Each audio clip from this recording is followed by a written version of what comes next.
영혼을 살리는 책망이라는 말씀으로 말씀 나누겠습니다. 영혼을 살리는 책망. 우리나라 표준 국어 대사전에는 책망하다라는 단어가 누군가의 잘못을 꾸짖거나 나무라며 못마땅하게 여기다 라는 의미로 기록되어져 있습니다. 아마 이 땅에 살아가는 수많은 사람들 중에 책망을 듣기 좋아하는 사람은 거의 없을 것입니다. 저 또한 누군가의 책망이 잔소리로 들려올 때가 많이 있습니다. 특별히 목회자로 말씀을 전할 때에도 책망에 관한 메시지를 전하는 것에 두려움이 느낄 때가 있습니다. 오늘과 같이 강력한 책망의 메시지가 나올 때에는 더 그렇죠. 혹시라도 그 말씀을 하나님의 말씀이 아닌 사람의 말로 듣고 불편해 하실까 봐 걱정이 드는 것도 사실입니다. 그래서 어렵습니다. 오늘 이곳에 나는 책망 듣기를 좋아한다, 나는 취미가 책망을 듣는 거다 하시는 분은 아마 한 분도 계시지 않을 줄 믿습니다. 어찌되었든 인생에 있어 책망이라는 것은 그다지 좋은 느낌의 것은 아닙니다. 그러나 이것을 다른 각도로 잘 돌려보면 나쁘고 어긋난 길을 걸어가는 이에게 이것은 매우 좋은 처방전, 치료제가 되기도 합니다. 우리가 걷는 신앙의 길에서도 마찬가지죠. 특별히 하나님이라는 최고의 의사가 내려주신 처방, 예수 그리스도로 우리는 옳지 못한 길에서 더 큰 위험, 죽음이라는 사망에 빠지지 않는 그 은혜를 얻을 수가 있습니다. 때로는 말씀으로 강하게 우리들을 꾸짖고 나무라시며 그분은 우리들을 늘 바른 길로 인도하고 계십니다. 그때의 그 책망은 우리가 하나님의 목적에서 맞지 않는 다른 길을 걸어갈 때 우리에게 누군가를 통하여 전해주시는 말씀으로, 또 말씀을 통해 주시는 책망으로 병든 나의 영혼을 다시 솟게 하는 매우 소중한 하나님의 치료임을 기억하시기를 부탁드립니다. 머리가 한창 빠르게 돌아가던 저의 대학 시절에 저는 저의 지식과 감정에 의지하여 동성애를 지지하였던 적이 있습니다. 한때는 보편성을 깨트린 그 진보라는 그 리버럴한 것이 매력적이어서 그랬던 시절의 이야기예요. 그때 저는 늘 동성애를 반대하는 이들에게 이렇게 말하였습니다. 인간에게는 총 23쌍의 염색체가 있는데 그 중에 마지막 23번째 염색체가 인간의 성별을 결정짓는 XY의 염색체다. 그런데 이것이 XX의 남성이든지 아니면 XY의 여성이든지의 성을 결정됨에 있어 거기에 모호함이 깃들게 되면 예로서 X와 Y의 비율이 49대 51의 비율이거나 또 X와 Y의 비율이 51대 49의 비율일 때 그들은 불행하게 결정된 그 성염색체의 작은 간극으로 인하여 자신의 성 정체성에 관한 모호함을 갖게 되는 것이다. 그래서 그들은 자신의 의지와는 상관없이 모호한 자신의 성 정체성을 가진 인생의 가장 불쌍한 자들이다 라고 담담하게 말했던 적이 있습니다. 그때 그것은 그냥 저의 변호였습니다. 저는 저의 짧은 지식을 자랑하듯 그렇게 말하였습니다. 그러나 후에 제가 참석하였던 어느 수련회에서 소천하신 우리 고 김준건 목사님을 통해 듣게 된 메시지에 잠언 30장 5절의 말씀이 저에게 들려왔습니다. 잠언 30장 5절. 하나님의 말씀은 다 순전하며 하나님은 그를 의지하는 자의 방패시니라. 아멘. 어느 날 듣게 된 그 하나님의 말씀에 하나님은 제게 하나님의 말씀은 무오하다, 순수하다, 깨끗하다. 그런데 너는 왜 그 모양이니? 왜 그것을 믿지 않니? 라는 그 음성이 제게 들려왔습니다. 그날 밤 저는 그 말씀의 책망으로 인하여 무언가 제 안에서 확 빠져나가는 무너지는 듯한 것을 느낄 수가 있었습니다. 그리고 그것은 내가 하나님의 말씀을 아무리 잘 듣고 안다라고 말하여도 내가 그것을 믿지 못했다라는 큰 죄책감의 부끄러움으로 제게 찾아왔습니다. 창피했습니다. 저는 그 수련회 그날 밤 이후로 동성애 문제에 관해서는 너무나도 명쾌하게 선포합니다. 그것은 죄다. 우리가 가진 동정과 연민으로 그 문제를 다룰 수가 없다. 왜냐하면 하나님의 말씀은 무오하고 하나님이 죄라고 말씀하신 것을 우리는 깨뜨릴 수 없기 때문이다. 그분의 말씀은 진리이다. 아멘. 그리스도인으로 살아갈 때 우리는 우리의 삶에 이러한 책망들을 마주할 때가 있습니다. 그것이 성경으로 읽던 중이든 아니면 예배를 드리던 중이든 기도하던 중이든, 물론 그것이 때로는 듣기는 싫고 거북하여 기분이 상한다고 하여도, 그래도 오늘 우리에게 희망이 있는 것은, 그것은 여전히 그 책망이 바로 저와 여러분 우리들의 어그러진 양심을 만지고 있다는 것입니다. 저는 이것을 믿습니다. 다시 말해 그 책망으로 인하여 우리는 우리들 스스로의 죄악된 나 자신의 모습을 바라보게 됩니다. 그러므로 이 땅에 살아가는 우리 그리스도인들은 반드시 한 번은 그 아픔의 상처를 마주해야만 합니다. 정면으로 돌파하셔야 해요. 그래야만 우리는 그 책망으로부터 들려오는 하나님 그분의 진리의 음성을 듣고 회복하는 것을 누리게 될 것입니다. 오늘 우리가 읽은 디도서 1장 10절로부터 16절까지의 말씀은 그레데 교회를 열심으로 이끄는 디도를 통하여 바울은 그 교회의 공동체에게 그 책망의 메시지를 전하고 있습니다. 왜일까요? 어제 말씀 9절에 참된 리더의 사명은 자신과 함께하는 공동체를 바른 교훈으로, 다른 이들을 가르치고 반대하는 자들은 책망해야 하는 것이 바로 그리스도인의 책임이기 때문입니다. 그들이 이것을 실제적으로 지키게 하기 위해서 오늘 바울은 선포하고 있습니다. 오늘 그레데 교회에는요, 디도의 모습이 그러한 자가 아니라 그와 함께하고 있는 형제들에게 이러한 모습들이 있었다라는 것입니다.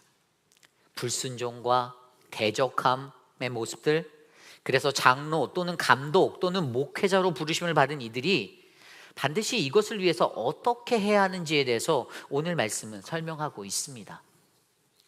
오늘 우리에게 주시는 말씀 안에서 공동체의 리더로 부르심을 받은 우리들은 어떻게 바른 교훈을 가르치고 반대하는 이들을 어떻게 책망해야 하는지에 대해서 말씀으로 함께 묵상해 보기 원합니다.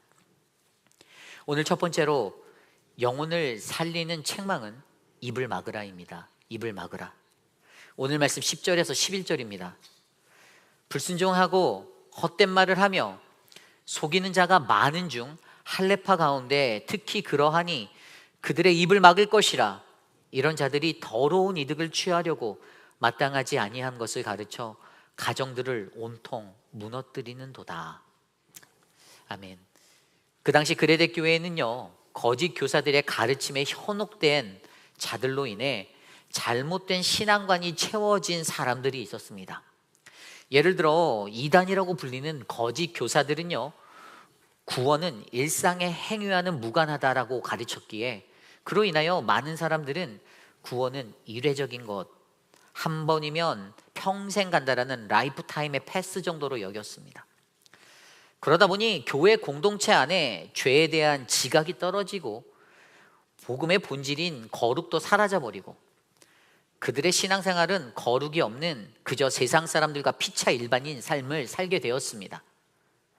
세상에 살면서 하나님의 말씀에 불순종하고 헛된 말도 하고 속임수로 남을 속이는 자가 넘쳐났다라고 합니다. 특별히 그들이 누구였을까요? 오늘 말씀은 좀 전에 읽었던 11절에 그들이 할례파, 거의 많은 이들이 유대 율법주의자들이었던 유대인 중에 개종한 유대인 그리스도인들이었다라는 것입니다.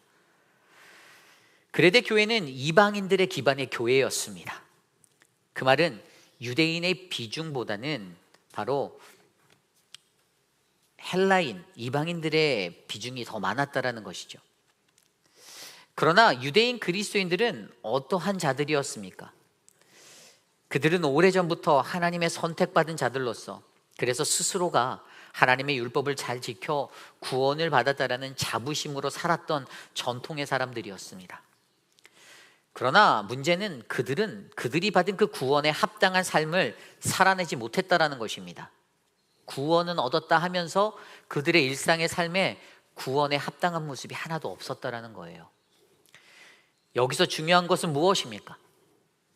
그것은 믿는 이인 우리의 구원은 절대로 일회성이 아니라는 것입니다. 유대인들이 가졌던 그 생각을 어떻게 해요? 일상의 삶에서 이어지지 못해 그들은 구원에 합당하지 못한 불순종과 헛된 말 그리고 속임수를 사용하며 살았던 사람들입니다. 불순종은 하나님의 뜻대로 순종하며 살지 못함을 말합니다. 헛된 말은 아무 유익도 없고 행위도 없는 그저 화려한 말만 앞세워 말만 내세우는 자들의 모습입니다. 그리고 속이는 자는 자신의 이익을 위해 남을 거짓으로 현혹하는 것, 그러한 모습의 사람들입니다. 이러한 자들을 11절은 그들은 진리의 목적을 두지 않고 오직 더러운 이익을 취하기 위해서 가르쳐서는 안 될 것을 가르치는 자들이라고 말합니다. 그리고 그 결과가 가정을, 공동체를 무너뜨렸다라고 기록하고 있습니다. 결국 오늘 바울은 그레데 교회의 공동체에 있는 불순종과 헛된 말, 속임수의 말을 향하여 어떻게 하라고 말씀하십니까? 네, 그들의 입을 막아라라고 말씀하십니다. Must be silenced. 어떻게 해요? 온몸을 날려서 두 손으로 저들의 입을 막으라는 뜻일까요? 이 단어, 그 입을 막으라라는 단어는요, 헬라어 에피스토미 제인이라는 단어입니다. 입에 재갈을 물리는 것을 묘사한 단어예요. 그리고 그 당시 사람들은 공동체 안에서 이러한 자들이 있을 때 출교를 명하거나 정죄함을 통하여서 그들의 입을 막았다라고 합니다. 그렇다고 오늘날 우리들이 사랑하는 이 교회 안에서 우리가 거할 때 그들을 향하여 입을 막기 위해 그들에게 출교를 명하거나 정죄함을 통하여 우리가 이 일들을 해결할 수 있을까요? 아닙니다. 그럴 수 없습니다. 그것은 정당하지 않고 옳은 방법이 아닙니다. 왜죠? 오늘 우리가 선 이곳은 원래 죄인들이 득실득실되는 교회이기 때문입니다. 그렇다면 우리는 이것을 어떻게 행해야 할까요? 어떻게 그 입을 막아야 할까요? 오늘날 우리들의 입막음은 그 무엇일까요? 그 첫 번째 방법은 우리의 입에 성령의 재갈을 물려라입니다. 우리의 입에 성령의 재갈을 물려라. 야고보서 3장 2절 3절입니다. 야고보가 이렇게 말합니다. 야고보서 3장 2절 3절 우리가 다 실수가 많으니 만일 말에 실수가 없는 자라면 곧 온전한 사람이라 능히 온몸도 굴레 씌우리라. 우리가 말들의 입에 재갈 물리는 것은 우리에게 순종하게 하려고 그 온몸을 제어하는 것이라. 아멘. 저와 여러분, 우리가 다 실수가 많은 자라고 합니다. 그렇죠? 우리도 세상에 살면서 실수들을 많이 하며 살아가고 있지 않습니까? 얼마나 많은 말의 실수와 여러 가지 행동의 실수를 하며 살아가고 있습니까? 엄청납니다. 그런데 야고보는 그 말의 실수가 없으면 그 사람은 온전한 사람이다라고 말하고 있어요. 그리고 그것을 위해 우리의 말하는 입에 재갈을 물리는 것이 바로 우리들 스스로를 제어하는 길이라고 설명합니다. 여러분, 이 말의 입에 재갈을 물리는 이유를 아십니까? 여기서 말은 우리가 하는 말이 아니고 홀스예요. 그 말 하는 거. 이 말의 입에 재갈을 물리는 이유를 아시나요? 이 말의 입에 재갈을 물리는 것은 그 입에 물린 재갈로 말 전체를 제어할 수 있기 때문입니다. 입에 재갈을 물리지 않은 말은요, 좋은 경주마가 될 수 없어요. 그래서 이 기수는 자신에게 순종할 수 있는, 자신의 뜻대로 컨트롤할 수 있는 그 말을 만들기 위해서 어떻게 해요? 입에 재갈을 물린다는 것입니다. 결국 하나님의 뜻에 순종을 위하여 우리는 우리의 입에 이 재갈을, 성령의 재갈을 물리셔야 합니다. 그런데 한 가지 더 중요한 것은 야고보서 3장 8절 말씀에 혀는 능히 길들일 사람이 없다라고 말하였던 것입니다. 8절입니다. 혀는 능히 길들일 사람이 없나니 쉬지 아니하는 악이요 죽이는 독이 가득한 것이라. 그렇습니다. 우리 인간의 힘으로는 이것들이 쉽지가 않습니다. 우리는 늘 나의 혀를 길들여야지 생각은 하면서도 현실 속에서는 이것이 늘 어려운 문제라는 것입니다. 왜냐하면 나 자신의 혀를 길들이기 위해 살다가 우리는 세상 속에서 공동체 안에서 사람들에게 완전히 고립된 삶을 살 수 있기 때문입니다. 그것이 걱정되기 때문이죠. 그러기에 우리는 우리의 혀를 길들일 수 있는 유일한 희망, 바로 성령님께 있음을 기억하셔야 합니다. 성령님이 매일매일 나의 삶 속에, 매일의 삶에서 나의 혀를 제어하시고 다스리시고 나의 혀를 성령의 재갈을 물리고 복종시킬 줄 믿습니다. 이것이 필요합니다. 그리고 두 번째 방법은요, 하나님은 우리의 혀를 지혜롭게 사용할 수 있는 능력을 우리에게 주셨음과 돌보심을 기억해야 합니다. 이사야서 50장 4절 말씀입니다. 주 여호와께서 학자의 혀를 내게 주사 나로 공핍한 자를 말로 어떻게 도와줄 줄을 알게 하시고. 아멘. 결국 하나님이 주신 이 능력은 저와 여러분 우리에게 있다라고 말씀하십니다. 그러나 더욱더 중요한 것은 우리 모두는 바른 말을 바른 때에 바른 이유로 말하는 방법들을 배워야 한다는 것이에요. 다시 말해 무슨 말이든 그때와 방법을 옳게 분별해야 함을 알게 합니다. 그런데 그 능력이 내게 있음에도 내 마음대로 제어가 되지 않을 때 우리는 그 말을 다스리시는 하나님이 나와 함께 계심도 기억하셔야 해요. 느헤미야서에 들여다보면요, 이러한 어그러진 말들을 하는 사람들이 반드시 패하게 되는 이야기가 나옵니다. 페르시아에 있었던 느헤미야가 자신이 가진 모든 지위를 버리고 폐허가 되었던 예루살렘 땅으로 다시 돌아왔습니다. 왜죠? 그는 예루살렘 성에 무너졌던 성벽을 재건함으로써 자신의 민족을 보호하고 하나님을 향한 예배를 회복하고자 하는 그 비전이 있었던 사람입니다. 그러나 그곳엔 그러한 그를 시기 질투하는 산발락과 도비야, 게셈이라는 사람이 있었습니다. 그들이 그 일을 방해하고 나섰습니다. 어떻게 했을까요? 말로 방해했습니다. 느헤미야에 대한 온갖 루머를 퍼뜨렸습니다. 느헤미야가 아닥사스 왕을 반역하려 한다라는 거짓 모함을 하기 시작합니다. 물론 그 당시 페르시아 곳곳에서 반역이 일어났던 일들이 있었기에 이 사항은 매우 민감한 일이었습니다. 그들이 꾀한 것은 그러한 험담을 통하여 느헤미야를 분열시키고 넘어뜨려 결국 유다와 예루살렘을 파괴하려고 했었던 것이었지만 당연히 그 악한 계획은 실패하게 되었습니다. 하나님의 돌보심이 여기에 있습니다. 우리는 이것을 믿어야 합니다. 하나님께서 우리에게 지혜로운 말을 할 것과 돌보심의 능력이 되심을 저와 여러분들이 믿으시기를 바랍니다. 그러나 마지막으로 그것이 안 될 때 어떻게 해야 할까요? 우리는 마지막으로 말의 금식을 해보아야 합니다. 말의 금식을 해보셔야 해요. 미국의 기질 분석가이자 전문가인 행동 3단가 데보라 스미스 피게가 쓴 책이 있습니다. 말 다스리기 30일. 이 책에서는 그녀는 말을 다스리기 위한 그녀의 제안을 하는데 그것이 바로 말의 금식이에요. 그녀는 좋은 말버릇을 훈련하고 기르기 위해 이 30일간의 한 달간의 과정의 프로젝트로 이 책을 썼습니다. 그래서 첫째 주부터 넷째 주까지 한 주에 한 가지씩의 커리큘럼을 가지고 자신의 삶에서 실천해보자, 그것을 점검해보자, 이렇게 책에 나와 있어요. 첫째 주에는 축복을 불러오는 말을 하는 것을 훈련하라고 말합니다. 둘째 주에는 상처를 치유하는 말을 하라고 합니다. 3주 차에는 관계를 회복하는 말하기를 시도해보라 합니다. 4주 차에는 인생을 풍요롭게 하는 말하기에 훈련을 해보라고 말하죠. 그리고 매주마다 자신의 점수를 채점하라고 뒤에 샷점포까지 딱 붙여놓았습니다. 그리고 이를 통해서 가장 절제된 말의 금식으로, 말의 줄임으로 무분별하게 쏟아지는 그 나의 입을 막는 훈련들을 해보라라고 하였습니다. 그렇습니다. 나의 말의 금식을 통해서라도 우리는 우리의 말의 실수를 반드시 줄이셔야 합니다. 나의 말의 금식을 통해서라도 우리는 이러한 것들을 훈련하셔야 해요. 이러한 말의 훈련을 반드시 하셔야 합니다.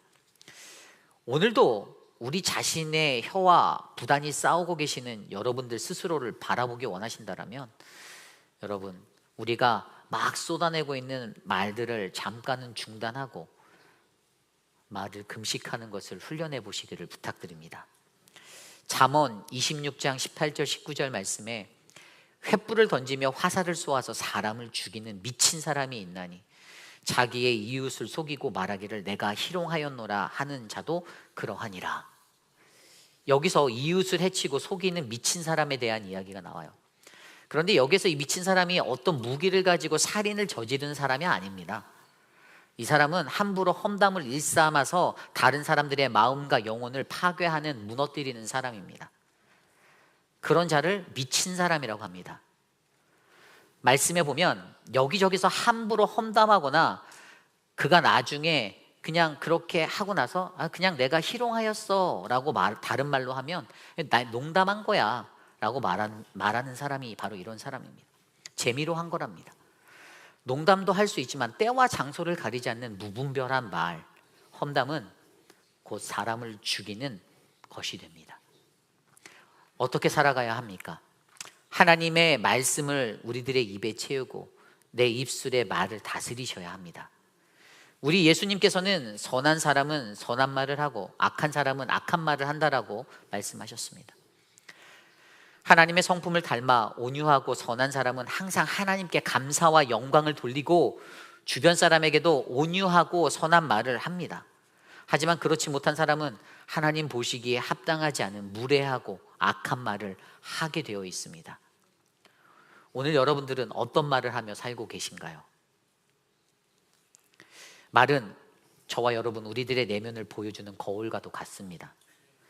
우리의 삶에 부주의한 말로 살아간다면 다툼이 일어나고, 모진 말은 삶을 부수고 무너뜨리며, 쓰디쓴 말은 다른 사람에게 증오를 낳게 하고, 난폭한 말은 상대방을 넘어뜨리고 죽일 수도 있습니다.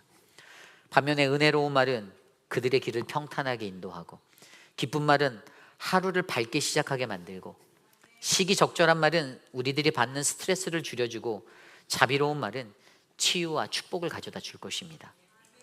이처럼 우리의 말의 축복이 저는 우리의 모든 이의 삶에 넘쳐나기를 축복합니다. 우리 그런 마음으로 한번 옆 사람에게 이렇게 한번 인사해 볼까요?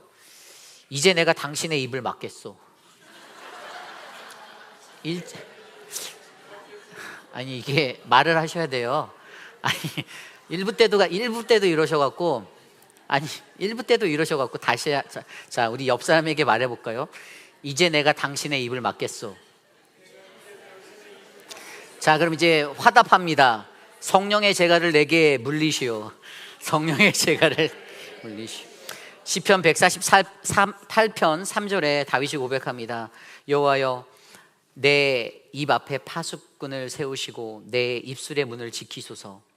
늘 주님께 간구하며 우리의 입술을 지키는, 그래서 우리의 영혼을 살리는, 헛된 우리의 입을 막는 우리 모두가 되시기를 간절히 부탁드립니다.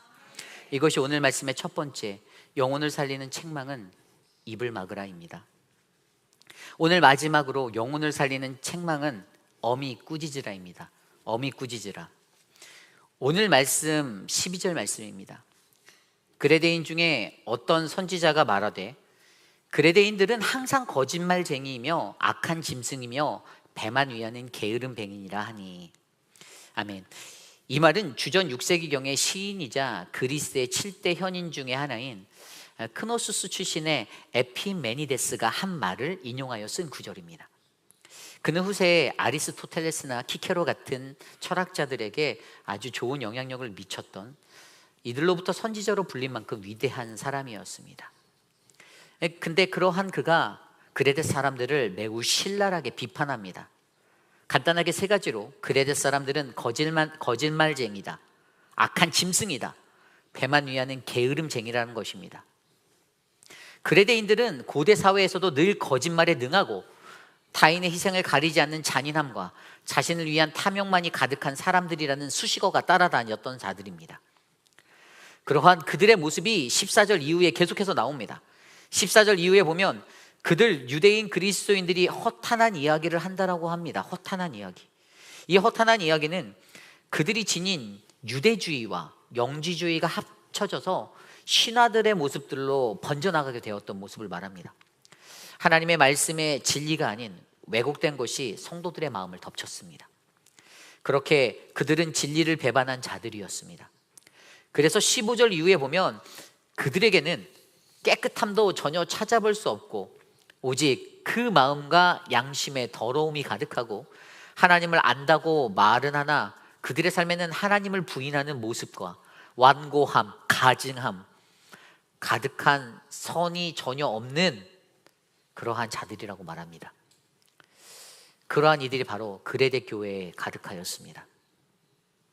그래서 바울은 오늘 그들이 가진 그 일그러진 그 신앙의 모습을 바로 잡기 위해서 이렇게 외칩니다. 13절입니다. 이 증언이 참되도다. 그러므로 내가 그들을 엄히 꾸짖으라. 이는 그들로 하여금 믿음을 온전하게 하고. 아멘. 여기서 엄히 꾸짖다. 이 어미는 헬라어 아포토로스, 연장을 사용하여 예리하게 무언가를 자르는 것을 말합니다. 다시 말해 그들이 가진 거짓말과 포악함과 잔인함, 이 탐욕의 모습들은 그리스도를 믿는 이들에게 반드시 잘라내야 되는, 제거되어야 되는 것임을 강조하고 있습니다. 그들이 악이 가득한 선이 없는 모습으로 살아갈 때 그들의 공동체는 매우 위험한 것이기에 빨리 제거되어야 합니다. 그리고 그것을 이루기 위해서 어떻게 해야 한다고요? 지도자는 반드시 엄히 꾸짖어야 한다라고 말합니다. 엄히 꾸짖으라. 물론 거기에는 엄청난 큰 고통이 따를 것입니다. 연장을 사용하여 잘라낸다는 것이 얼마나 큰 고통이 따르는 것인지 느끼게 하잖아요. 쉽지 않습니다. 대수술입니다. 그러나 그렇게 하는 목적이 있습니다. 바로 그 뒤에 나온 온전하게 하고입니다. 온전하게 하려고. 이 온전함을 잘 들여다보면 어떤 것입니까? 온전하게, 헬라어로 휘기 아이누시는요, 건강하다, 잘 지내다의 의미를 가지고 있습니다. 그리고 이것을 조금 더 자세히 들여다보면 오늘 디도가 그들을 온전히 세우기 위해서 그들을 아주 엄히 꾸짖는데, 이것은 그냥 심판자로서의 모습으로 섰다라기보다는 오히려 아픈 환자들을 치료하여 회복하게 하려는, 그래서 그들의 건강함을 유지하게 하려는 치료자적인 역할로서 감당하고 있다는 것을 바라보게 합니다. 왜죠? 그들의 아픈 부위가 치료되지 않으면 그들은 더 큰 질병으로 목숨을 쉽게 잃어버릴 것이기 때문이죠. 그러므로 우리는 반드시 이 엄히 꾸짖음의 책망을 각오하시길 부탁드립니다. 저들의 상한 곳에 메스를 대셔야 합니다. 피가 나고 아플지 몰라도 그것을 하여야만 저들의 영혼이 살게 되는 은혜를 마주하게 되는 것입니다. 사무엘상 2절에 보면 엘리 제사장의 이야기가 나옵니다. 그에게는 홈니와 비느하스라는 두 아들이 있었습니다. 당대의 제사장 가문이라는 명예가 있는 가문이었어요. 엘리 제사장에게는 그러한 영광이 있었습니다. 그런데 그에게 가장 큰 오점이 무엇이었습니까? 자신의 자녀들의 죄악됨을 보고도, 악을 보고도 그들을 꾸짖지 아니함이었습니다. 왜냐하면 결국 그것을 거스름으로 인하여 그의 아들들은 한날 한시에 모두 죽어버렸고요. 또한 그 소식을 듣고 엘리 제사장도 의자에서 뒤로 넘어져 목이 부러져 죽게 되었습니다.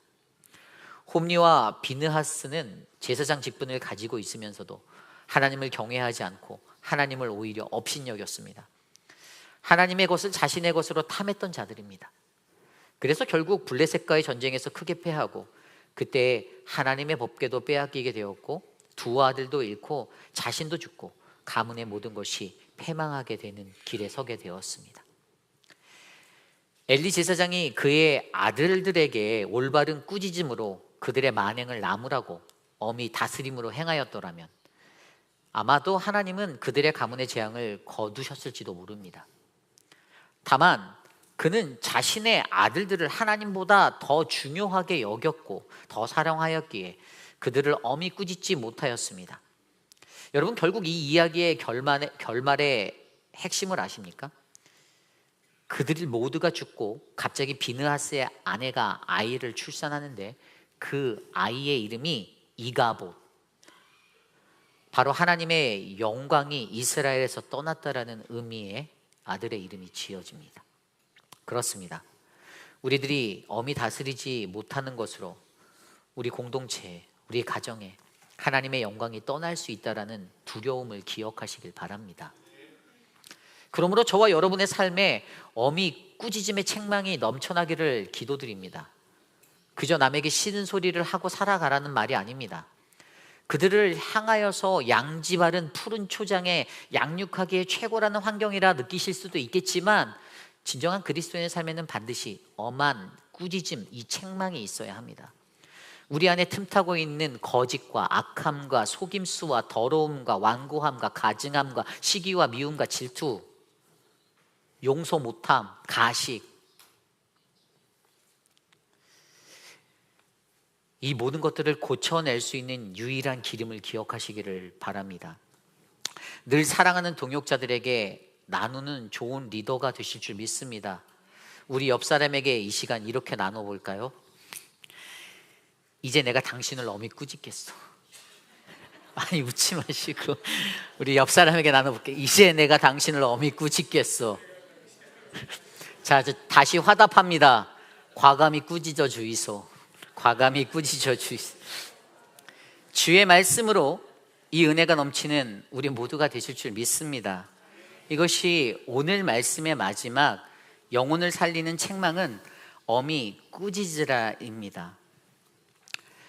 오늘 우리는 말씀을 통하여 영혼을 살리는 책망에 대하여 살펴보았습니다. 많은 이들이 가진 책망에 관한 두려움으로 우리로 하여금 주눅들게도 만들고 또 무기력한 신앙인이 되게도 할 수 있습니다. 그러나 오늘 말씀으로 우리는 책망은 죄로 인해 죽어가는 우리들의 영혼을 살리는 아름다운 하나님의 처방전, 하나님의 치료임을 깨닫게 됩니다. 여러분, 우리들의 인생에 있어서 가장 큰 치료자는 누구입니까? 예수 그리스도.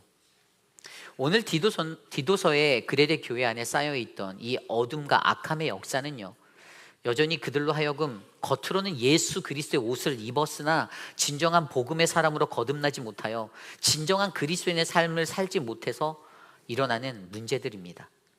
유대인 그리스도인과 이방인 그리스도인의 어그러진 모습들이 그들 안에 갈등을 만들고 하나님의 말씀을 온전히 붙잡지 못하고 서로 다투게 되는 어그러진 모습, 이것들을 회복할 자는 오직 한 분, 우리 주 예수 그리스도 뿐이심을 믿으시기 바랍니다. 오직 그분뿐인데 과연 오늘 우리는 서로를 향한 그 입막음과 엄히 꾸짖는 책망 앞에서 어떠한 모습으로 반응하며 살고 계십니까? 그러나 우리의 문제는 여전히 수십 년을 살아도, 예수를 믿는다 하여도 공동체 속에서 수많은 이들과의 그 깨뜨려진 관계로 인하여서 서로가 서로에게 엄청난 상처를 내고, 그래서 찢기고 피가 나고 너무나도 아프고, 지금까지 제 아무리 많은 하나님의 말씀을 듣고 성령을 구하고 수많은 예배를 드린다 하여도 전혀 변하지 아니하고 하나도 바뀌지 아니하는 우리들의 아물지 아니하는 상처가 있어서 용서조차 하지 못하고 용납도 못하고 사랑도 못하고 살아가는데, 여전히 우리들에게는 철철철 피가 흘러 넘치는데, 과연 오늘 나는 무엇을 할 수 있을까요? 여러분, 그 답은 오직 예수 그리스도 안에 있음을 믿으시기 바랍니다. 사람이 할 수 없습니다. 알아요. 사람이 못합니다. 저도 미워하는 사람은, 죽기까지 미워하는 사람은 다시 보기 싫은 사람입니다. 저도 인간이라 그래요. 우리들의 불완전함, 연약함을 하나님이 아십니다. 다만 그럴 때일수록 나를 향해 들려오는 그 책망의 음성을 듣고 예수 그리스도를 더 간절히 붙잡아 회복해내시는 아름다운 우리 회의비라는 장로교회, 우리 공동체가 되시기를 간절히 기도드립니다. 이 시간 우리 함께 성찬을 나누도록 하겠습니다. 성찬을 준비하며 우리 함께 찬양할까요?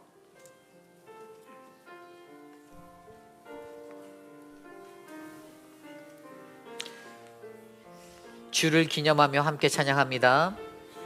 주를 기념하며 떡과 잔을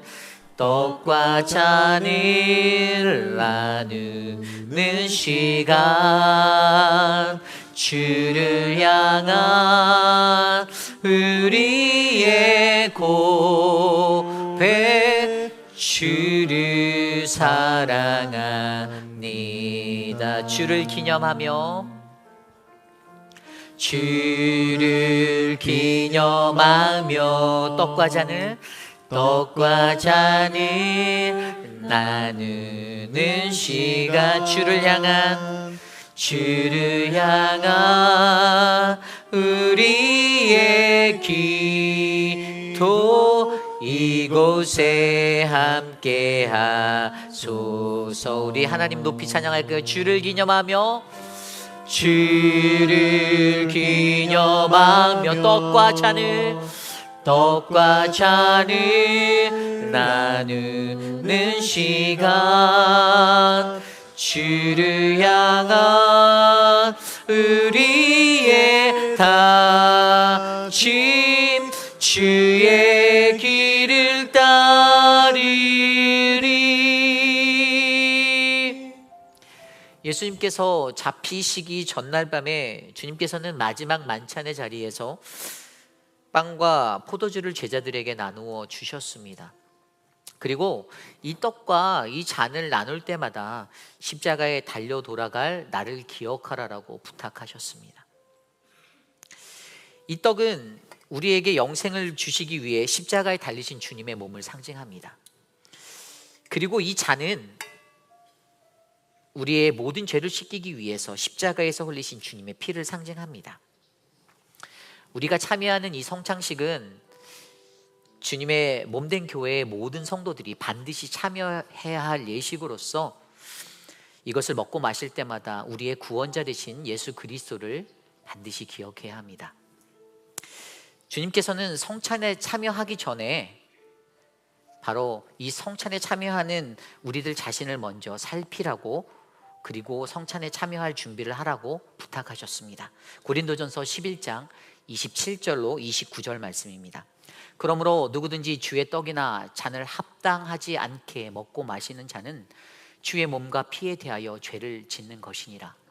사람이 자기를 살피고 그 후에야 이 떡을 먹고 이 잔을 마실지니 주의 몸을 분별하지 못하고 먹고 마시는 자는 자기의 죄를 먹고 마시는 것이니라.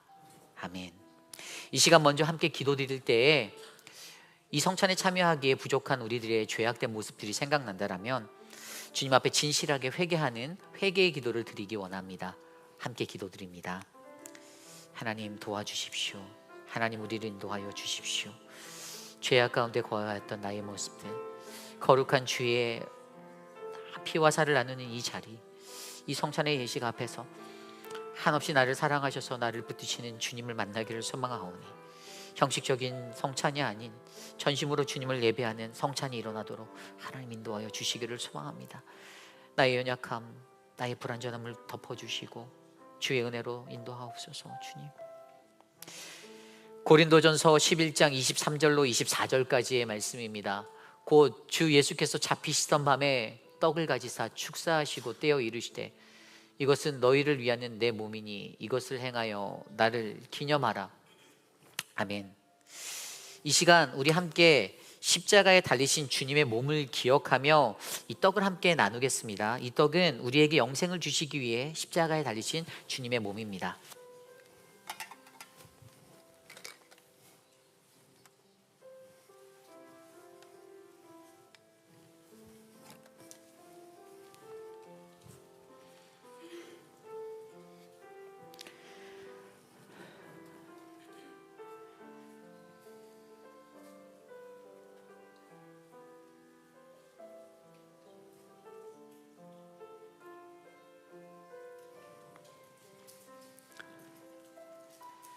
주를 기념하며 떡과 잔을 나누는 시간,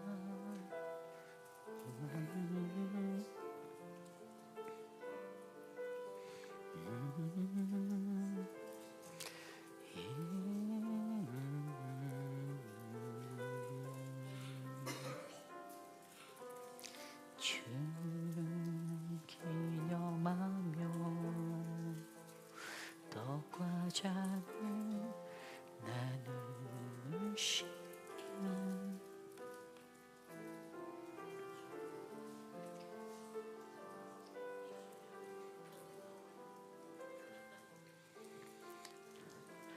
통역실도 가주시기 부탁드립니다.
우리 함께 주님의 몸을 기억하며 함께 떡을 나누겠습니다. 이 떡은 우리에게 영생을 주시기 위해 십자가에 달리신 주님의 몸입니다.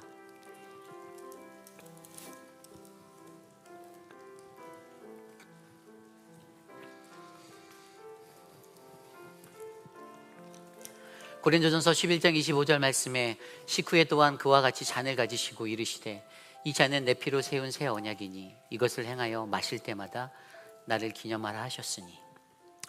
이 시간 우리 함께 십자가에 달리신 주님의 그 피를 기억하며 함께 잔을 나누겠습니다. 이 잔은 우리 모두의 죄를 씻기기 위해 십자가에 달리신 주님의 피입니다.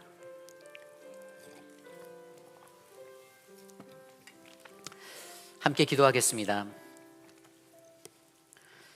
하나님, 독생자 예수님을 이 땅에 보내주셔서 감사드립니다. 우리의 죄를 사하기 위하여 대신 제물 되신 예수 그리스도의 사랑과 공로로 이제 우리는 하나님과 화평을 이루고 영원한 천국을 소유하게 되었음을 믿습니다. 주님, 우리가 이 세상에 살면서 세상의 빛과 소금으로 충성된 그리스도의 제자로 주님이 오실 그날까지 성실하게 살아가도록 도와주시옵소서. 존귀하신 예수님 이름으로 감사하며 기도드렸사옵나이다. 아멘. 우리 모두 자리에서 일어나서 함께 찬양합니다. 오늘 말씀을 기억하며 함께 우리가 찬양하기 원합니다. 예수 나의 좋은 치료자, 함께 찬양하겠습니다.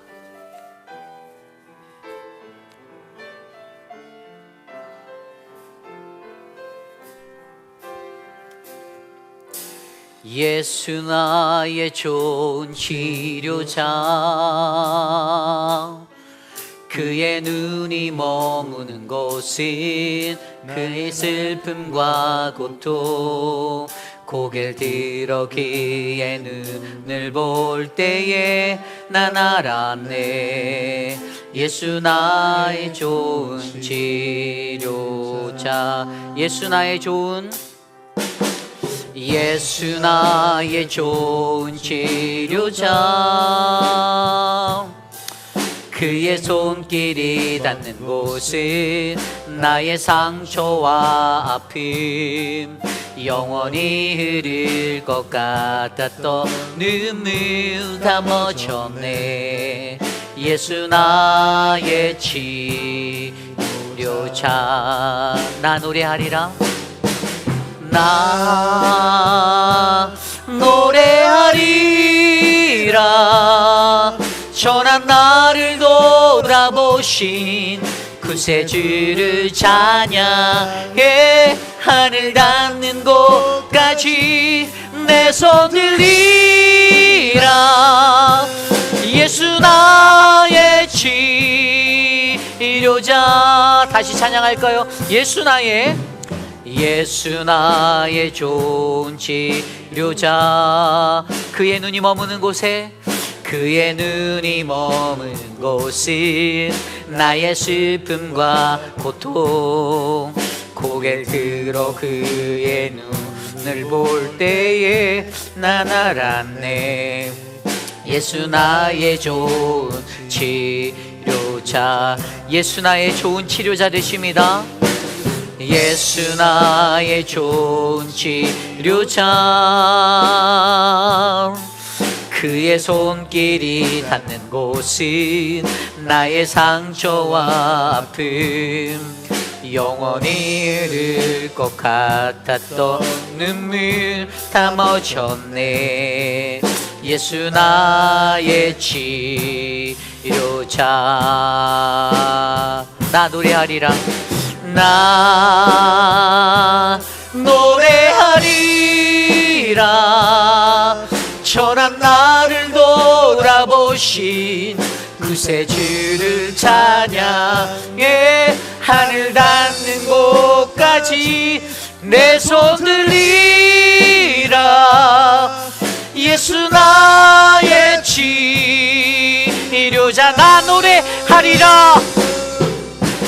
나 노래하리라. 선한 나를 돌아보신 구세주를 찬양해. 하늘 닿는 곳까지 내 손 들리라. 예수 나의 우리 마지막으로 한 번 더 고백할까요? 나 노래하리라. 나 노래하리. 천한 나를 돌아보신, 천한 나를 돌아보신 구세주를 찬양해. 하늘 닿는 곳까지 내 손 들리라. 예수 나의 치료자. 예수 나의 치료자. 예수 나의 치료. 예수 나의 치료자.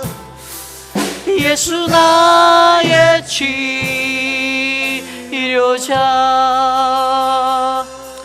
그렇습니다. 예수가 나의 치료자 되심을 우리가 믿습니다. 이 험한 세상 살아가며 얼마나 어렵습니까? 마음에 한이 맺혀서, 관계의 문제로 인해서 용서할 수 없고 사랑할 수 없고, 그런데 겉으로는 웃어야 하고 속으로는 찢어지는 아픔에 상처를 안고 있고, 도무지 용서할 수 없으며 우리의 입술은 사랑합니다. 도무지 용서할 수 없으면서 우리는 용납합니다. 우리는 하나 되기 원합니다라고 말하는 그 가식. 하나님의 말씀 앞에서 예수 그리스도는 우리 때문에 십자가에 달려 돌아가셨는데, 주님의 그 십자가, 피 묻은 십자가는 내 눈에 보이지 아니하고 내 마음에서 없고, 나는 여전히 세상에서 나라는 한 사람의 존재로서 나의 주권을 드러내고 나의 것들을 고집하고 완고하게 꺾이지 아니하는 가시와도 같은 그 길을 걸어가는 나의 모습을 주님 불쌍히 여겨 주십시오. 하나님, 나를 안타깝게 돌아봐 주시옵소서. 오늘 이 시간 합심하여 기도할 때 하나님, 주님, 나를 붙잡아 주십시오. 그리스도밖에는, 예수 그리스도의 십자가 외에는 나를 치료할 것이 없습니다. 내 상처, 한이 맺힌 내 상처, 풀어내지 못하는 내 상처, 끊어내지 못하는 나의 고집, 하나님 만져주시옵소서. 이 시간 우리 함께 합심하여 기도합니다. 하나님 도와주십시오. 주님, 우리를 불쌍히 여겨주십시오. 주님, 우리를 하나님의 긍휼로 덮어 주시옵소서. 예수를 믿는다라고 말하면서, 그리스도가 나의 구주라고 말하면서, 예수 그리스도의 십자가는 내 마음에 없고 내 마음에 있는 여전히 가득한 나의 왕자의 나와 나 자신을 바라보며 내가 원하는 것, 내가 바라는 인생대로 살아가는 나를 용서하여 주시고, 하나님, 나를 하나님 붙잡아 주시기를 소망합니다. 우리는 연약합니다. 우리를 불쌍히 여겨주십시오. 우리를 여겨주십시오. 하나님, 우리의 힘으로는 할 수 없습니다. 주님, 도와주시옵소서. 주님, 우리의 공동체가 그리스도의 피 묻은 십자가의 현장이 되길 원하고, 하나님 몸된 교회가 하나님의 그리스도의 복음이 나타나는 주의 능력의 자리가 되길 원하오니, 하나님, 우리를 만져주시고 우리를 돌이켜 주시옵소서. 여전히 용서하지 못하고 여전히 사랑하지 못하는 자들이 있습니까? 하나님, 만져주십시오. 주님, 역사하여 주십시오. 주님의 강권적인 능력으로 부어주십시오. 하나님, 도와주십시오. 하나님, 주님 불쌍히 여겨 주시옵소서. 주여, 다스려 주시옵소서.